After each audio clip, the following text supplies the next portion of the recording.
Gandaan mo ka. Ikaw eh magaling sa mga ganyan. Oo. Pinipicture niya sa YouTube. Baka gandaan mo ha, baka ikaw ay ma-discover sa mga malaking pagkakitaan niyan ha. Apo, okay. Ano kaya yung... Parang ano... Yan yung doon. Para ma-dispose agad yan. Doon? Doon kaya rin. Tapos kuha ka ng isang balo doon. Dito na eh. Tapos kunin mo yung isa na bago para maubos na agad yan. Kasi kinuha yung sakit eh. Anak! Ang tatay kahit sa karo, advance, oh. Pinapunta na kaagad niya agang-aga pa. Tatay talaga. Kano?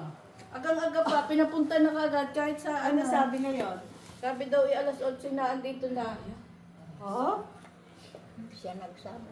Hindi. Yun nga kanina, yung St. Peter ka gabi, di ba ang aga nila? Oo. 7. Ano, tatay?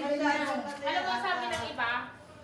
Ayun daw ay pinsan ay alas 10 na narating. Oo. Ang St. Peter. Oo. Ay, Ay, tingnan mo. kagabi mag-alas 7. Nandiyan na. Nandito na, alas 7 tayo nagsimula ng gabi. Oo. Ito pa, Renz, yung upunan. Para Natuwa sa'yo, tatay. matuwa ang tatay swimming sa'yo, ha? Wait ka. Ano yun? Kahit sa kanyang ano eh, tulungan eh, gusto niya maaga. Okay, sige, okay. Talagang ang tatay i-advance ng adba. Pero okay lang sila maghintay. Oo, sabi ko, paano ho, yan 10:30 pa ho ang mas, 10 pa ho tayo alis dito, pwede kayo maghintay. Oo, ika. Siya dito nyo na lang itapat, huwag niya sa Kuya Gaspar. Baka tayo kamo maano, doon na lang ako. Hindi, magpansin ka. Hindi ka, kain ka. Kain ka pansin. Maluluto lang po lang. Ay, niluluto ni Presa. Si Prissy nagluto. Oo, Pero siyempre nga eh. Sabihin mo ay magdala siya sa akin ng atsara. Sabi siya, hindi na siya Ang gusto nga rin ni Karen Berta ng atsara. Oo, Favorite 7:30 namin na. dalawa. Kaya sabi ko, pag dumating si Priscilla, mo ka na. Kaya 8:30, may antay kayo magdadasan. Dahil lagi sa mga prito. Habang nga nagdadasan, pwede maligo eh.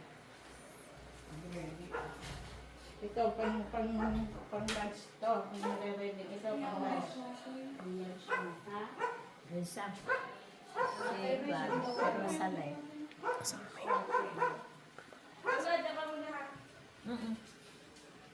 Wala, hindi ka itong pansit. Oo, sige.